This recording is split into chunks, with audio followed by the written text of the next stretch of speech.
নমস্কার। আজকের ছোট গল্প পান্নালাল প্যাটেলের অদল বদল। হোলির দিনের পড়ন্ত বিকেল।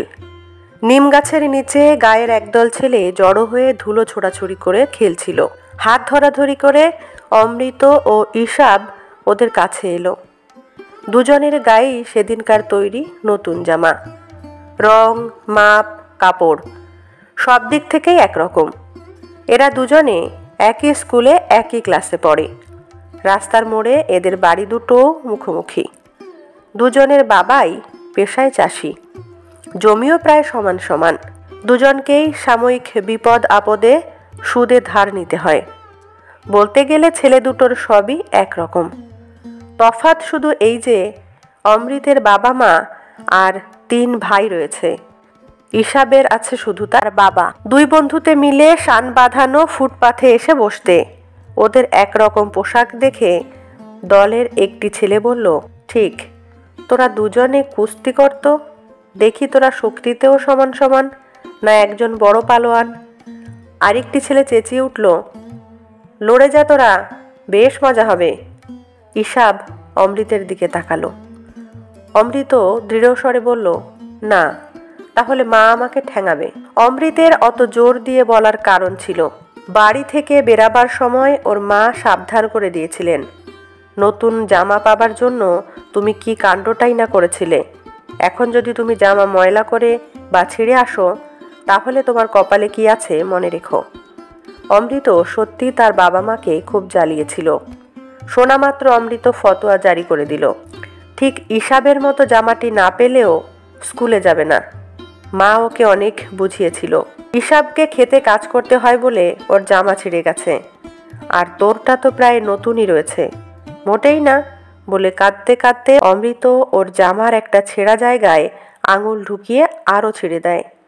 মা তখন ওকে বেকায়দায় ফেলার জন্য বললেন, নতুন জামা দেবার আগে ইসাবের বাবা ওকে খুব মেরেছিলেন, তুইও সেরকম মার খেতে রাজি আছিস? অমৃত এতেও পিছপা হতে রাজি নয়। ও মরিয়া হয়ে বলল, ঠিক আছে, আমাকে বেঁধে রাখো, মারো, কিন্তু তোমাকে ইসাবের মতো একটা জামা আমার জন্য জোগাড় করতেই হবে। অমৃতের মা এসব ঝামেলা থেকে বাঁচবার জন্য বললেন, ঠিক আছে, তোর বাবাকে গিয়ে বলগে। অমৃত জানতো মা না বললে ওর বাবার রাজি হবার সম্ভাবনা খুবই কম, কিন্তু অত সহজে হাল ছাড়ার পাত্রও সে নয়। ওই স্কুলে যাওয়া বন্ধ করে দিল, খাওয়া ছেড়ে দিল, এবং রাত্রিরে বাড়ি ফিরতে রাজি হলো না। শেষমেশ ওর মা হাল ছেড়ে দিয়ে অমৃতের বাবাকে ওর জন্য নতুন জামা কিনে দিতে রাজি করালেন। এরপর উনি গিয়ে ইসাবের বাবার গোয়াল ঘর থেকে লুকিয়ে থাকা অমৃতকে বাড়ি নিয়ে এলেন। সুন্দর সাজগোজ করে বাড়ি থেকে বেরিয়ে অমৃতের একেবারেই ইচ্ছে ছিল না জামা কাপড় নোংরা হয় এমন কিছু করতে। বিশেষ করে ইসাবের সঙ্গে কুস্তি লড়তে তো একেবারেই গররাজি। এমন সময় ছেলে ছোকরার দঙ্গল থেকে একজন এসে হাত দিয়ে অমৃতের গলা জড়িয়ে ধরে বলল, এসো, আমরা কুস্তি লড়ি। এই বলে সে অমৃতকে খোলা মাঠে নিয়ে এলো। অমৃত ওর বাঁধন কেটে বেরোবার চেষ্টা করতে করতে বলল, দেখ কালিয়া, আমি কুস্তি লড়তে চাই না, আমাকে ছেড়ে দে। কালিয়া তো ওকে ছাড়লই না, বরং ছুঁড়ে মাটিতে ফেলে দিল। ছেলের দল আনন্দে চেঁচিয়ে উঠল, কালিয়া জিতেছে, অমৃত হেরে গেছে, কি মজা, কি মজা। ইসাবের মেজাজ চড়ে গেল। ও কালিয়ার হাত ধরে বলল, আয়, আমি তোর সঙ্গে লড়ব। কালিয়া ইতস্তত করছিল। কুস্তি শুরু হয়ে গেল। ইসাব ল্যাং মারতে কালিয়া ব্যাঙের মতো হাত পা ছড়িয়ে মাটিতে পড়ে গিয়ে চেঁচাতে লাগলো। তামাশা করে হলেও এখন ব্যাপারটা ঘোরালো হয়ে পড়েছে, এবং কালিয়ার বাবা মা এসে ওদের পিটুতে পারে বুঝতে পেরে সবাই যে যেদিকে পারে পালিয়ে গেল। অমৃত আর ইসাবও রণভূমি ত্যাগ করল। কিছুটা যেতেই অমৃতের নজরে এলো যে ইসাবের জামার পকেটও 6 ইঞ্চি পরিমাণ কাপড় ছিঁড়ে গেছে। ওরা ভয়ে কাঠ হয়ে গেল। ওরা জামা কতটা ছিঁড়েছে পরীক্ষা করছে। এমন সময় শুনতে পেল ইসাবের বাবা ইসাবকে ডাকছেন। ওদের তখন বুকের ধুকপুকুনি বন্ধ হবার জোগাড়। ওরা জানে ইসাবের বাবা ছেঁড়া শার্ট দেখা মাত্র ওর চামড়া তুলে নেবে। উনি সুদখোরের কাছ থেকে টাকা ধার করে অনেক বাছাবাছি করে কাপড় কিনে জামা সেলাই করিয়েছিলেন। ইসাবের বাবা আবার চেঁচিয়ে উঠলেন, কে কাঁদছে? ঈশাব কোথায়? হঠাৎ অমৃতের মাথায় একটা বুদ্ধি খেলে গেল। ও ঈশাবকে টানতে টানতে বলল, আমার সঙ্গে আয়। ওদের দুই বাড়ির মাঝখানে ঢুকে অমৃত জামার বোতাম খুলতে লাগলো। ও হুকুম দিল, তোর জামা খুলে আমারটা পর। ঈশাব বলল, তোর কি হবে? তুই কি পরবি? অমৃত বলল, শিগগির কর, নয়তো কেউ দেখে ফেলবে। আমি তোরটা পরব। ঈশাব জামা খুলতে লাগলো। যদিও অমৃত কি করতে চাইছে বুঝতে পারছিল না। বলল, জামা অদল বদল, কিন্তু তাতে সুবিধাটা কি হবে? তোকে তো তোর বাবা পিটবে। অমৃত বলল, নিশ্চয় ঠেঙাবে, কিন্তু আমাকে বাঁচানোর জন্য তো আমার মা আছে। ঈশাবের মনে পড়ল, ও দেখেছে যে অমৃতের বাবা যখনই মারতে গেছেন অমৃত ওর মায়ের পেছনে লুকিয়েছে। মার হাতে অবশ্য ওকে 2-4 থাপ্পড় খেতে হয়েছে, কিন্তু বাবার ভারী হাতের মারের কাছে ও কিছুই নয়।